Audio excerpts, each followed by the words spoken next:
ఇప్పుడు మన రైటర్స్, మన పత్రిక రాస్తున్నటువంటి రైటర్స్ కొన్ని ప్రశ్నలు వేశారు మిమ్మల్ని. సో వాళ్ళ తరఫున నేను మిమ్మల్ని అడుగుతాను. ఓకే, ఇప్పుడు ఎన్ ప్రభాకర్ శాస్త్రి గారు, ఆయన జిడ్డు కృష్ణమూర్తి స్టడీ సెంటర్ నుంచి గిద్దలూరు అక్కడి నుంచి వేశారు. ఐఐటి జేఈఈ పేర్లతో ఇప్పటికీ 15 కేజీల బరువు ఉన్న స్కూల్ పిల్లలు 10 కేజీల సంచి నిండా మోస్తున్నారు. సిలబస్ మారిన వృద్ధుడు కంఠత ఆ పట్టడం పోలేదు. ఈ విద్యార్థులకి విముక్తి ఎప్పుడు? ఆడడం, పాడడం, మాట్లాడడం ఎప్పుడు నేర్చుకుంటారు? ఇది కృష్ణమూర్తి గారు స్టడీ సెంటర్ నుంచి ప్రభాకర్ శాస్త్రి గారు వేస్తున్నారు. ఇప్పటికే పిల్లల్లో కానీ ఎడ్యుకేషన్ ఇన్స్టిట్యూషన్ కూడా మార్పు వచ్చింది. పేపర్లెస్ ఎడ్యుకేషన్ ఇవ్వాలి అన్నది వచ్చింది. దానిగా ట్యాబ్ ద్వారా చేయటం, మొత్తం ట్యాబ్లో మన లెటర్స్ కానీ సబ్జెక్ట్ కానీ అంతా కూడా ఇవాళ ట్యాబ్ ద్వారా జరుగుతుంది. ఎడ్యుకేషన్ ఇప్పుడు స్టార్ట్ చేశారు. దాని ద్వారా తక్కువ పుస్తకాలు తగ్గించి ఎక్కువ దీని మీద ట్యాబ్ ద్వారా జరిగితే బాగుంటుంది. అది కూడా మెల్లిగా తగ్గించిన ప్రయత్నం ఇలా గవర్నమెంట్ కూడా, మా ఆంధ్రప్రదేశ్ గవర్నమెంట్లో పేపర్స్ తగ్గించి ఇప్పటికే ఫైల్స్ అని క్యాబినెట్ పేపర్లెస్ క్యాబినెట్గా ఇవాళ వచ్చింది. అలాగే మొత్తం జిల్లాలో కానీ రాష్ట్రంలో కానీ మొత్తం అంతా కూడా నెట్ ద్వారానే కార్యక్రమాలు జరుగుతాయి. ఓకే, మీరు నెట్ ద్వారా తీసుకొస్తున్నారు, బాగుంది. ఇందులో నేను ఒక ప్రశ్న వేస్తున్నాను మిమ్మల్ని.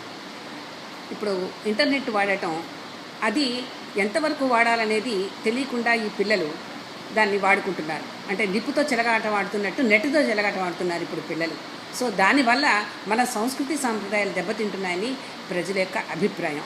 సో దీన్ని మీరు ఏ విధంగా కంట్రోల్ చేసి పిల్లలకి మన సంస్కృతి సాంప్రదాయాలు నేర్పించాలనుకుంటున్నారు? అది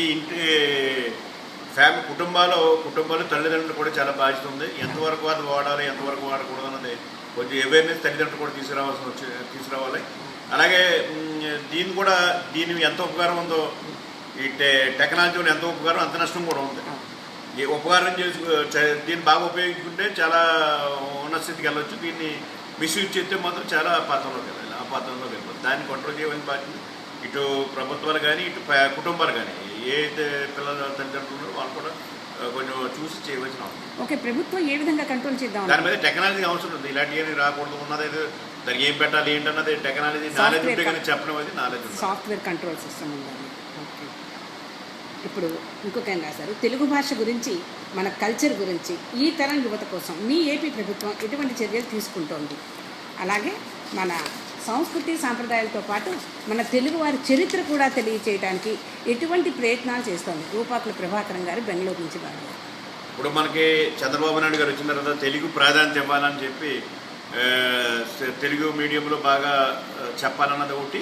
2 సంస్కృతిని కాపాడాలని చెప్పి హెరిటేజ్కి సంబంధించిన ఇవన్నీ కూడా మనం జాగ్రత్త పెట్టడం.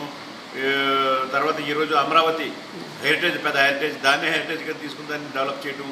అలాగే ఇవాళ మన సాంప్రదాయాలకు సంబంధించి ఉత్సవాలు, కోనసీమ వస్తే కోనసీమ ఉత్సవాలు, తర్వాత బీచ్ ఉత్సవాలు, సంక్రాంతి పండుగ, సంవత్సరాది పండుగ, ఇవన్నీ కూడా ప్రభుత్వ పరంగా ఎప్పుడు కూడా చేయలేదు. రంజాన్కి, సంక్రాంతికి ఇవన్నింటి కూడా ప్రభుత్వ పరంగా పేదవాళ్ళకు బియ్యం ఇచ్చో అది ఇచ్చో మీరు బాగా చేసుకోండి, మీ కార్యక్రమాలు చేయడమే కాకుండా ఇవాళ ఈ పండుగలు చేయడానికి కొంత డబ్బు కూడా ఇచ్చి మండలాలకు ఇచ్చి గ్రామీణ ప్రాంతంలో ఈ ఉత్సవాలు చేయండి అని చెప్పి గ్రామంలో కూడా ఎంకరేజ్ చేసి చేస్తాం. సాంప్రదాయం కాపాడటం కోసం కార్యక్రమాలు చేస్తాం. సో రాష్ట్ర విభజన తర్వాత రచయితలు తమ పుస్తకాలను ప్రచురించుకోవడానికి, ప్రభుత్వం నుండి ఆర్థిక సహాయం అందుకోవడానికి ఏ కార్యాలయాన్ని దరఖాస్తు చేసుకోవాలి. అలాగే ఆ గ్రంథాలయాలు నిర్లక్ష్యానికి గురి కావడమే కాకుండా రచయితల పుస్తకాలను కొనడం లేదు. ఈ విషయమై తక్షణ చర్యలు చేపట్టాలని ప్రార్థన. పివి రమణరావు గారు. అదే రాష్ట్రం విడిపోయిన తర్వాత కొంచెం క్లారిటీ తక్కువగానే ఉంది. దాని మీద కూడా నేను ప్రభుత్వంతో మాట్లాడి అది సంబంధించి ఎవరైనా దాన్ని ఎలా చేయాలని తప్పనిసరిగా. ఎందుకంటే చాలామంది మంచి రైటర్స్ ఉన్నారు, వాళ్ళు రాసే రచనలు ప్రజలు మిస్ అవుతున్నారు. సో అవన్నీ కూడా గ్రంథాలయాలకు తీసుకొస్తే అందరికీ అందుతాయని ఆయన అభిప్రాయం. అలాగే ప్రభుత్వ పాఠశాలలు అన్నింటిలోనూ సరిగ్గా టీచర్లు లేక, లేదా పిల్లలకు సరియైన విద్య లేక, ఆడుకునేందుకు స్థలాలు లేక, బిల్డింగ్లే సరిగ్గా లేక అనేక ఇబ్బందులు పడుతున్నారు. అంతేకాదు అందులో చదివే వారికి విలువలేని పరిస్థితి కూడా ఉంది. గవర్నమెంట్ స్కూల్లో చదివారంటే వాళ్ళకి వాల్యూ లేదు. అలాంటప్పుడు ప్రభుత్వం ఏమీ చేయలేనప్పుడు వేరే ఇన్స్టిట్యూట్స్ లైక్ చిన్మయ మిషన్ అటువంటి సంస్థలకి ఆ బాధ్యత అప్పచెప్పి స్కూల్స్ని అభివృద్ధి చేయొచ్చు కదా. బెంగళూరులో ఆ విధంగా ప్రభుత్వ పాఠశాలలు అప్పచెప్పడం వల్ల అభివృద్ధి చెంది ప్రజలు సంతోషంగా ఉన్నారు.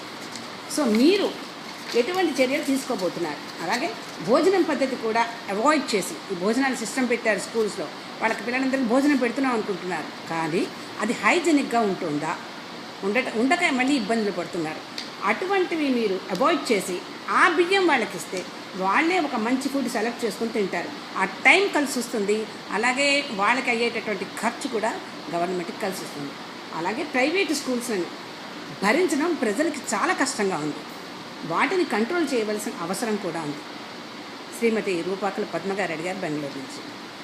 ఇప్పుడు ప్రైవేట్ స్కూల్స్ బాగా డబ్బును అందరూ కూడా ప్రైవేట్ స్కూల్స్ చేస్తారు. అలాగే మిడిల్ ఫ్యామిలీస్ కూడా ప్రైవేట్ స్కూల్స్కి వెళ్ళాలని ఆలోచన వచ్చినప్పుడే అది కట్ చేయాలి, లప్పుల్లో పోలవుతున్నారు, కట్ చేయాలి ఉంటుందో కింద స్థాయి ఎలిమెంటరీ స్కూల్ నుంచి హై స్కూల్ ఎడ్యుకేషను, అలాగే డిగ్రీ ఇంజనీరింగ్ ఎడ్యుకేషన్కి ఎక్కువ ప్రాధాన్యత ఇచ్చి దానికి అవసరం అయితే పేదవాళ్ళందరికీ కూడా మీరు చదువుకోండి, మీకు కావాల్సిన ఎయిడ్ కూడా ప్రభుత్వం ఇస్తుందని చెప్పి అలా ప్రభుత్వం డబ్బులు ఇస్తుంది. చదువుకున్న ఎవరైతే పేదలు ఉన్నారో పేదవాళ్ళు ప్రైవేట్ చదువుకుంటే ఇస్తుంది. అలాగే ఎవరైతే గవర్నమెంట్ స్కూల్ చదువుకున్నారో వారికి ఇంపార్టెన్స్ కూడా ఇస్తుంది. ఏది ఎవరైతే హై స్కూల్లో చదువుకున్నాడో వారికి కార్పొరేట్ సంస్థలో కూడా ఒకళ్ళు తీసుకెళ్ళి చదివించాలన్న పేదవాళ్ళు చదివించాలన్న కార్యక్రమాలు చేయడం జరిగింది. అలాగే డిగ్రీ కానీ ఇంజనీరింగ్ కానీ ఈ గవర్నమెంట్ ఇంజనీరింగ్ కాలేజీలు అయితే చాలా తక్కువ ఉన్నాయి, ప్రైవేట్ ఎక్కువ ఉన్నాయి. ఎక్కువ మంది ఇవ్వాలి ఇంజనీరింగ్ చదవాలి, బయటకు వెళ్ళాలన్నప్పుడు కొంచెం ఇబ్బంది వస్తుంది. ఇవన్నీ కూడా ఎడ్యుకేషన్ ఇవ్వడం కోసం పేదోళ్ళకి కూడా కొంత నిధులిచ్చి పేదోళ్ళు చదువుకోవడానికి అవకాశం ఉంది. ఏ రోజు కొత్తగా కాన్సెప్ట్ తీసుకొచ్చి ఈవేళ పిల్లలు, ఇటు కాపు పిల్లలు కానీ, ఎస్సీ పిల్లలు కానీ, ఇటు బీసీ పిల్లలు కానీ, వీళ్ళని బాగా చదువుకున్న పిల్లలందరికీ కూడా ఈ కోచింగ్ ఇచ్చి ఐఏఎస్, ఐపీఎస్, అదే సివిల్స్ కానీ ఇటు గ్రూప్ 1 కానీ అనడానికి మేము బెంగళూరు, బాంబే ఇవన్నీ కూడా ట్రైనింగ్ ఇవ్వడం జరుగుతుంది. అలాగే ఇతర దేశాలు చదువుకోవడానికి వీళ్ళందరూ కూడా ఎవరైతే పేదలు ఉన్నారో పేదలు ఇతర దేశాలు చదువుకోవడానికి 10 లక్షలు గవర్నమెంట్ సాయం కూడా చేస్తాం. ఇలా అన్ని మార్పు పేదోళ్ళ కోసం మేము ఆలోచిద్దాం, పేదోళ్ళ పైకి చదివించాలన్న ఆలోచన. అలాగే స్ట్రెంథన్ చేయాలి, స్కూల్స్ అన్నీ కూడా మంచి టీచర్స్ వేయాలి. టీచర్స్ రిక్రూట్మెంట్ కూడా మనం 10,000 మందిని రిక్రూట్ చేసాం. ఎక్కడ పోస్టులు ఖాళీగా ఉన్నా పోస్టులన్నీ కూడా రిక్రూట్ చేయడానికి ప్రయత్నం చేస్తాం. మీరు చేస్తున్నారు. ఇప్పుడు పేదవాళ్ళ గురించి మీరు ఆలోచించారు స్కూల్స్కి, ఓకే.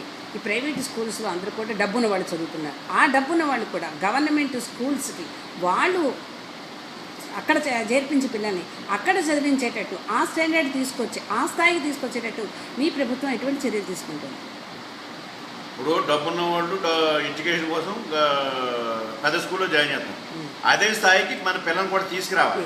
అదే స్థాయికి మనం తీసుకురావడం కోసం కొంత మనం కూడా అవసరం అయితే కొంత పిల్లల్ని మంచి నాలెడ్జ్ ఉన్న వాళ్ళు కూడా మనం కూడా కార్పొరేట్ సంస్థలో మనం కూడా చదివిస్తున్నాం, ప్రభుత్వ పరంగా కూడా చదివిస్తున్నాం. ఎందుకంటే ఆ స్థాయి ఉన్న వాళ్ళు ఆ స్థాయికి పొందే బాగుంటుంది, మనం కూడా చదువుతున్నాం. అలాగే ప్రభుత్వ పరంగా గ్రౌండ్ లెవెల్లో ముందు రియాలిటీ గ్రౌండ్ లెవెల్లో ఎడ్యుకేషన్ స్ట్రాంగ్ అవ్వాలి. మనకి ఇక్కడ తెలుగు మీడియము, ఇంగ్లీష్ మీడియం తక్కువ ఉంది, తెలుగు మీడియం ఎక్కువ ఉంది. ఆ లాంగ్వేజ్ ప్రాబ్లం కొంత అవుతుంది. అందుకే ఇంగ్లీష్ మీడియం కూడా ఇంప్లిమెంట్ చేయాలి. అలాగే కాంప్రహెన్సివ్ స్కూల్స్ ఒక 4-5 హాస్టల్ తీసుకొచ్చి ఒక గురుకుల పాఠశాల కింద పెట్టి మంచి టీచర్స్ వేసి మంచి ఫుడ్ ఇచ్చి ఇవాళ దాన్ని కూడా చందనం చేయాలన్నది ఆలోచన. ఓకే. ఇప్పుడు మీరు ప్రైవేట్ స్కూల్స్ నుంచి ఇంత డబ్బు పెట్టి అక్కడ చదువుకుని వాళ్ళకి ఒక సంస్కారం సంస్కృతి కూడా మర్చిపోయి ఒక విద్యకే ప్రాధాన్యం ఇచ్చి గవర్నమెంట్ స్కూల్స్ అవాయిడ్ చేసి డబ్బు కోసం అని చెప్పేసి మీరు అన్నట్టు విదేశాలకు వెళ్ళిపోతున్నారు. అలా కాకుండా ఆ ప్రభుత్వ స్థాయి స్కూల్స్కి ఆ స్టాండర్డ్ ప్రభుత్వ స్కూల్స్లో తీసుకువచ్చి వీళ్ళందరూ కూడా విదేశాలకి మీరు 10 లక్షలు ఇచ్చి పంపిస్తున్నారన్నారు గవర్నమెంట్ ఒక్కొక్క స్టూడెంట్కి. సో 10 లక్షలు ఇచ్చి ఫారెన్ పంపిస్తే ఇక్కడ మనకి మిగిలే వాళ్ళందరూ కూడా జీరో క్యాండిడేట్స్ మిగులుతున్నారు. హైలీ టాలెంటెడ్ పీపుల్ అంతా కూడా అమెరికా వెళ్ళిపోయి అక్కడే బాగుందని అక్కడే కూర్చున్నారు. అమెరికా అవ్వండి, స్విట్జర్లాండ్ అవ్వండి, లండన్ అవ్వండి, వేరే. ఓకే. అయితే అక్కడ వాళ్ళందరినీ పంపిస్తున్నారు, బాగానే ఉంది, అక్కడ ఉండిపోతున్నారు. మన దేశంలో నాలెడ్జ్ పీపుల్ కానీ, డాక్టర్స్ కానీ, ఇంజనీర్స్ కానీ ఎవరు కూడా టాలెంటెడ్ పీపుల్ ఉండటం లేదు. వీళ్ళందరికీ కొంత లిమిట్ మాత్రమే ఫారిన్ కంట్రీస్కి వెళ్ళి కొంత సంపాదించి మీరందరూ వెనక్కి వచ్చేయాలి అనే యాక్ట్ ఏమన్నా మీ ప్రభుత్వం తీసుకొద్దాం అనుకుంటుందా? దాని మీద కంట్రోల్ చేయడానికి ఇప్పటి వరకు కూడా సెంట్రల్ గవర్నమెంట్ సంబంధించిన యాక్ట్ అది. ఇప్పుడు ఎంతకాలం ఉండాలి, ఎంత సర్వీస్ చేయాలి, వెనక్కి రావాలన్నది సెంట్రల్ గవర్నమెంట్ ఆలోచించిన అవసరం ఉంది. మనమైతే ప్రభుత్వ పరంగా మనమైతే ఇక్కడ ప్రభుత్వం కూడా ఏమిటంటే ఆఫర్ శాలరీస్ ఆఫర్ చేసి మనం మంచి ఉద్యోగాలు ఇస్తాం, ప్రభుత్వ ఉద్యోగాలు ఇస్తాం, మంచి శాలరీస్ ఇస్తాం ఉన్నప్పుడు కొంతమంది అట్రాక్ట్ అయ్యి మంచి టాలెంట్ కూడా రావాలి. అటువంటిది ఏమన్నా మీ ప్రభుత్వం ఉన్నాయి, ఇప్పటికీ ఉన్నాయి, కొన్ని చేస్తారు, పెరిగినాయి. మంచి ఇన్స్టిట్యూషన్స్ వచ్చి శాలరీస్ కూడా పెరుగుతున్నాయి, కొంతమంది అట్రాక్ట్ అవుతుంది. ఇంకోటి ఏంటంటే మనకి ఫారిన్ కంట్రీస్ నుంచి వచ్చిన వాళ్ళ కంప్లైంట్ ఏంటంటే సో అక్కడ జీరో పొల్యూషన్ ఉంటుంది. సో అక్కడి నుంచి ఇక్కడ వచ్చిన వాళ్ళు ఈ పొల్యూషన్కి హెల్త్ వాళ్ళకి పాడై వాళ్ళు వెనక్కి వెళ్ళిపోతాం ఇక్కడ ఉండవు అనేది వాళ్ళు చేసే కంప్లైంట్. సో మీరు దీన్ని ఏ విధంగా నివారించవచ్చు? అంటే పొల్యూషన్ తగ్గించాలంటే కొంత చర్యలు తీసుకుంటాం గ్రామీణ స్థాయిలో కానీ పట్టణ స్థాయిలో. మనం ఎక్కువ ఈ బస్సులంతా కూడా డీజిల్ పెట్రోల్ వాడుతున్నాం, మనకేమో గ్యాస్ ద్వారా రావాలి. దాన్ని కూడా సిటీస్లో కొంచెం గ్యాస్ వాడి సిటీ బస్సులు కానీ బస్సులు కానీ ఒక సిటీ డెవలప్ అయిందంటే ఆ సిటీని కొంచెం పొల్యూషన్ ప్రొహిబిటెడ్గా మనం తయారు చేయవచ్చున్నాం. దానికంటే గ్యాస్ ద్వారా వెహికల్స్ అన్నీ కూడా గ్యాస్ ద్వారా వాడవచ్చు. సో హైదరాబాద్ నగరం అత్యంత ప్రమాదకరంగా తయారైంది. దానికి ఎన్నో కారణాలు ఉన్నాయి. ఉగ్రవాదుల దాడుల నేపథ్యం, విచ్చలవిడిగా అమ్మకాలు అంటే బాలలకు సైతం మితిమీరిన వేగంతో విచ్చలవిడిగా అమ్మకాలు, మద్యపానం ఇవన్నీ కూడా. అలాగే మితిమీరిన వేగంతో ఔటర్ రింగ్ రోడ్డుపై కారు ప్రమాదాలతో కూడిన బైక్ వీరుల విన్యాసాలు, వీళ్ళందరూ కూడా ఇష్టం వచ్చినట్టు డ్రైవ్ చేసి దొంగలుగా మారి ఇంకా మరెన్నో మోసపూరితమైనటువంటి చర్యలు చేపడుతున్నారు. ఇటువంటిప్పుడు తెలంగాణ ప్రభుత్వం వారి పోలీసుల వ్యవస్థకు అత్యాధునిక సౌకర్యాలు కలిగించడం, వాటి సాయంతో కొన్ని కేసులను హైదరాబాద్ పోలీసులు త్వరితగతిని ఛేదించడం వింటున్నాం. కానీ ఆంధ్రప్రదేశ్లో నేరాల సంఖ్య హైదరాబాద్తో పోలిస్తే తక్కువగానే ఉంది. అత్యున్నత శ్రేణిలో పోలీసు వ్యవస్థను బలపరచడంలో ఆంధ్రప్రదేశ్ ప్రభుత్వం విఫలం అయ్యిందేమో అని ప్రజలకు అనిపిస్తోంది. ఉదాహరణకి కాల్మనీ కేసు వ్యవహారంలో ప్రస్తుత పరిస్థితి ఏమిటో తెలియదు. ఎన్నో కుట్రలు, చిచ్చుపెట్టిన ఘోరాలు, బెదిరింపులు ఒక్కసారిగా సద్దుమణిగిపోయాయి. విజయాలు వినిపించడంతో కూడా తెలంగాణ ప్రభుత్వం ఆంధ్రప్రదేశ్ ప్రభుత్వంతో పోలిస్తే వెనకబడి ఉండేది అనిపిస్తోంది. ఆంధ్రప్రదేశ్ ప్రభుత్వం ప్రచార మాధ్యాలను సముచిత రీతిలో, అంటే ఇప్పుడు మీరు ఎన్నో మంచి పనులు చేస్తున్నారు, కానీ అవన్నీ కూడా మీడియా ద్వారా ప్రజలకు అందిస్తేనే అందుతాయి. అవన్నీ అందటం లేదనేది ప్రజల అభిప్రాయం. ఒక మంచి అనండి చేయడం అండి, media is the most important. మీరు చేస్తున్నవన్నీ కూడా ప్రజలకు అందటం లేదు అని కొందరు డౌట్. సో దీనికి మీ సమాధానం ఏంటి? అలాగే ఇంకొక ప్రశ్న కూడా వేశారు. విలువ ఉన్న పత్రికగా పేరొందిన చైతన్యం పత్రిక స్కూళ్లకు కాలేజీలకు అందించినట్లయితే విద్యార్థుల నడవడికలో మార్పు రావడానికి అవకాశం ఉంటుందని నా భావన. పాశ్చాత్య మోహం అనుకోకండి, మరోటి అనుకోకండి. నేటి విద్యార్థులలో పలు పోగడలు వెరితలలు వేస్తున్నాయి. పెద్దల ఎడల గౌరవభావం, మన సంస్కృతి సాంప్రదాయాల ఎడల నిర్లక్ష్యం, చిన్న చూపు ఎక్కువయ్యాయి. చెప్పాలంటే తల్లిదండ్రుల నిర్లిప్తత కూడా ఉంది. పిల్లల బాగోగులు పట్టించుకోకపోవడం కూడా కొంతవరకు కారణం. వాళ్ళ ఉద్యోగాలు, ఉరకల పరుగులలో వారుంటారు. పిల్లలకు సిలబస్లో సాంఘిక న్యాయం, నీతి కథలు, పురాణాల్లోని వ్యక్తుల వ్యక్తిత్వాలు మొదలైన ఉపయుక్తకరమైన విషయాలు, సంఘటనలు చేర్చినట్లయితే పిల్లల పరిపక్వ ప్రశాంతత మనసులో ఆలోచించడానికి, ఆ దిశగా పెరగడానికి అవకాశం ఉంటుంది కదా. ప్రభుత్వ పరంగా విద్యా సంస్థలో తగు మార్పులు సూచించవచ్చు కదా. అంటే మన యొక్క మోరల్ క్లాస్ అనేది, ఒక క్రాఫ్ట్ క్లాస్ అనేది, అలాగే ఒక మ్యూజిక్ క్లాస్ అనేది, కొన్ని స్పీచెస్ పిల్లలకి, మన హరికథలు ఏమిటి, బుర్రకథల ద్వారా ఏమిటి, మన యొక్క పురాణాలు, మన నీతి కథలు, కొంతమంది స్వామీజీని స్కూల్కి తీసుకొచ్చి వాళ్ళ యొక్క స్పీచెస్ ఇవన్నీ ఇప్పిస్తే చిన్నప్పుడే వాళ్ళందరికీ మనసులో నాటుకుంటాయి. అవి వాళ్ళ యొక్క సంస్కృతిని కాపాడడానికి అవకాశంగా ఉంటాయి. ఇవన్నీ కూడా మీరు చెయ్యొచ్చు కదా. కంప్యూటర్లో గూగుల్ ద్వారా కొత్త విషయాలు తెలుసుకునే అవకాశం ఉన్నా, యూట్యూబ్ ద్వారా విషయాలు తెలుసుకోవచ్చన్న ఆలోచన ఉన్నా, నేటి బాలలు, యువత అశ్లీలం వైపు దృష్టి మళ్లిస్తున్నారే కానీ మంచి విషయాలు తెలుసుకోవడానికి ప్రయత్నించటం లేదు. ఇది హైమవతి గారు చికాగో నుంచి రాశారు. ఇప్పుడు ఆంధ్రప్రదేశ్ ప్రభుత్వం వచ్చినప్పటికీ ఆర్థికంగా ఇబ్బందులు ఉన్నాయి. ప్రచారం చేయాలంటే తెలంగాణలో కోట్ల రూపాయలు ఖర్చు పెట్టి ప్రచారం చేస్తుంది. మనం ఇవ్వలేని పరిస్థితిలో ఉన్నాం. మనం మౌత్ టు మౌత్ చేయాలి అని డిపార్ట్మెంట్ ద్వారా కానీ ఇటు ప్రజల ద్వారా చేయాలని ఉద్దేశంలో ఉన్నాం. మనం కొంతవరకు చేయగలుగుతూ ఇంకా కిందకి అందవలసిన అవసరం ఉంది. డిపార్ట్మెంటు గౌరవ ముఖ్యమంత్రి గారు కూడా చంద్రబాబు నాయుడు గారు వచ్చిన తర్వాత పార్టీ డిపార్ట్మెంట్లోని ఈ గ్రామీణ ప్రాంతాల అవసరాలు ఏంటి, పరిస్థితులు ఏంటి అన్నది ఎప్పటికప్పుడు అవగాహన చేసుకుని మనం ముందుకెళ్తాం. దాన్ని రీచ్ అవుతుంది జరుగుతుంది. లా అండ్ ఆర్డర్ కంట్రోల్లో విషయంలోకి వచ్చినప్పటికీ బాగా ఎప్పటికప్పుడు రివ్యూ చేసుకుని ఏ స్టెప్ వేసుకుని ఎప్పుడు ఎలా చేయాలి ఏంటన్నది అది లా అండ్ ఆర్డర్ కంట్రోల్లో చేస్తాం. అయినా అవేర్నెస్, ప్రజలు కూడా అవేర్నెస్ రావాలి. ప్రజల్లో పిల్లలు తయారు చేయడంలో కానీ ప్రజలు అవేర్నెస్లో రావడంలో కానీ కొంచెం తక్కువ ఉన్నది. దాని అవేర్నెస్ కూడా ప్రజలు అవేర్నెస్ రావాలి. పిల్లల్ని కంట్రోల్ చేయడంలో తల్లిదండ్రులు కూడా పాత్ర ఎక్కువ ఉండవలసిన అవసరం ఉంది. పిల్లలందరూ విచ్చలవిడిగా తిరిగి దాన్ని తల్లిదండ్రులే కంట్రోల్ చేయాలి. ప్రభుత్వం దృష్టికి వచ్చినప్పుడు బయటకు వచ్చినప్పుడు ప్రభుత్వం కంట్రోల్ చేస్తే తప్పించి ఇంట్లో ఈ పిల్లల్ని తయారు చేయడం విషయంలో కానీ మంచి మార్గంలోకి వెళ్ళే విషయంలో తల్లిదండ్రులు పూర్తి బాధ్యత వహించవచ్చు. ఓకే, మీరు తల్లిదండ్రులు పూర్తి బాధ్యత వహించాలన్నారు. ఓకే, ఇప్పుడు బయటకు వచ్చేసరికి సొసైటీ ఎలా ఉందంటే, ఎగ్జాంపుల్ సినిమాలు తీసుకున్నాం. సినిమాల ప్రభావం ఎక్కువగా పూర్వకాలం ఉండేది, ఇప్పుడు ఉండేది. అప్పుడు ఏముంది అనేది మంచి నడిచింది కాబట్టి మంచిలో నడవడిక జరిగింది. కానీ ఇప్పుడు సినిమాలు ఏ విధంగా ఉన్నాయో ఇది చెప్పనవసరం లేదు. ఇలాంటప్పుడు మీరు సినిమాల్ని కంట్రోల్ చేసి అందులో మన సంస్కృతిని కానీ, మన దేశభక్తి గీతాలని కానీ, లేకపోతే మన కూచిపూడికి కానీ, మన భరతనాట్యాన్ని వీటికి ప్రాధాన్యత ఇస్తూ మన సంస్కృతిని కాపాడుతూ ఎందుకు సినిమాలు తీసుకురాలేకపోతున్నారు? మీ ప్రభుత్వం కఠిన చర్యలు తీసుకుని దీన్ని కంట్రోల్ చేయొచ్చు కదా. అంటే ఇప్పుడు సినిమాల విషయాలకు వచ్చినప్పటికి సెన్సార్ ఇవన్నీ ఉన్నాయి.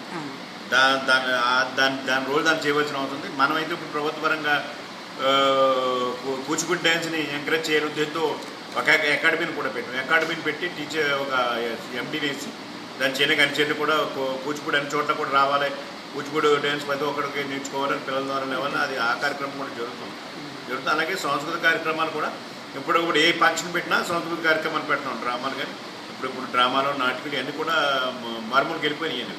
ఇప్పుడు టీవీలో వచ్చేటప్పటికి మీరు చెప్పిన టీవీలు కానీ టీవీలో లేడీస్ అంతా కూడా విలన్ రోడ్లో చూపెడుతున్నారు. ఇవి కూడా చాలా కంట్రోల్ చేయవలసిన అవసరం ఉంది. అది కూడా జరగాలి. కరెక్ట్. ఇప్పుడు మీరు అన్నారు మన సంస్కృతిని అంతా మీ ప్రోగ్రామ్స్ పెట్టినప్పుడు కాపాడుతున్నారు. కరెక్టే. ఇప్పుడు స్కూల్స్ వచ్చేసరికి స్కూల్స్లో August 15th వచ్చినా, January 26th వచ్చినా ఈ సినిమా పాటలు పెట్టి ఈ వెరీ డ్యాన్సులు చేసేసి వాళ్ళ పిల్లల యొక్క మనస్సులు ఆడిపోయేటట్టు జరుగుతుంది. సో ఈ విధంగా కాకుండా అన్ని స్కూల్స్లోనూ కూడా మీరు ఒక యాక్ట్ ఒకటి తీసుకొచ్చి దేశభక్తి గీతాలు, లేకపోతే మన సంస్కృతి సాంప్రదాయాన్ని కాపాడేటువంటి మన నాట్యాలు, మన జానపద గీతాలు ఇవి మాత్రమే స్కూల్లో జరగాలి. ఇప్పటికే ఆంధ్రప్రదేశ్లో ఇదే జరుగుతున్నాయి. భరతనాట్యం కానీ, తర్వాత జానపద గీతాలు కానీ ఇవన్నీ కూడా చేయమన్నాం. ఇతర డ్యాన్సులు స్కూల్ ఫంక్షన్లో కూడా తగ్గించమని చెప్తాం. అది కూడా పూర్తిగా డైరెక్షన్ ఉంటుంది. మీరు తగ్గించమని చెప్పారా, కంట్రోల్ చేయాలి? తగ్గించి మెల్లిమెల్లిగా ఒకేసారి జీవించుకొని మీరు వచ్చినప్పటికి ఈ సాంస్కృతిక కార్యక్రమాలు ఇవన్నీ కూడా డ్యాన్సులు తగ్గించుకుని భరతనాట్యం కానీ తర్వాత ఇవన్నింటిని కూడా ఎంకరేజ్ చేయాలి. పిల్లలందరూ కూడా పిల్లలే నేర్చుకుని పిల్లలు చేసేలాగా ఉండాలి అన్నది కాన్సెప్ట్ రావు. ఓకే, ఈ రోజుల్లో చిన్నపిల్లలు ఏమిటి, పెద్దవారేమిటి స్మార్ట్ ఫోన్ లేకుండా గడపలేకపోతున్నారు. తిండి లేకపోయినా పర్వాలేదు కానీ, ఊపిరి పీల్చుకోలేకపోయినా పర్వాలేదు కానీ చెవిలో పెట్టుకుని ఫోన్ మాత్రం ఉండాల్సిందే.